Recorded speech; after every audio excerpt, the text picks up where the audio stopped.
নমস্কার, আশা করছি আপনারা সকলেই ভালো আছেন। আমিও খুব ভালো আছি। তাই তো নতুন একটা ভিডিও নিয়ে চলে এসেছি আপনাদের সাথে শেয়ার করব বলে। আমি কৃষ্ণা।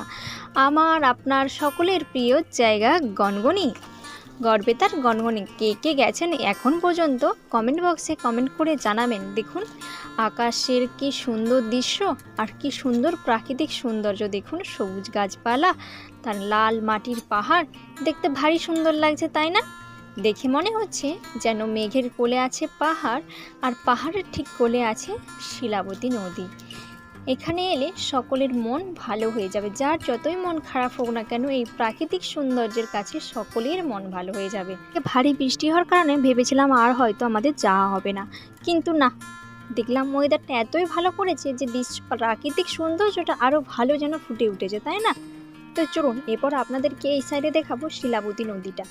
আর এখন যেহেতু বৃষ্টি হচ্ছে, একদম নদী উপসে জল যাচ্ছে বললেই চলে। যেখানে জল যাওয়ার কথা সেখানে জল নেই।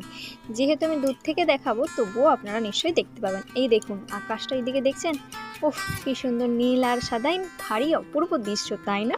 যদি ছুটির দিন বা পুজোর সময় আপনারা ভাবছেন কোথায় ঘুরতে যাবেন, তাহলে আমি বলবো অবশ্যই একবার গনগনির প্রাকৃতিক সৌন্দর্যটা দেখে আসুন, মন ভালো হয়ে যাবে। যদি কেউ ধাদিকা বা গড়বেতায় ঠাকুর দেখতে যান, অবশ্যই আপনারা গনগনি একটু বেরিয়ে আসতে পারেন। আর এই দেখুন শিলাবতী নদীর ভিউ আমি উপর থেকে আপনাদের সাথে শেয়ার করেছি, আর কাছে ওইখানে যেতে হবে। তো চলুন আজকে ভিডিওটা এই পর্যন্ত, টাটা।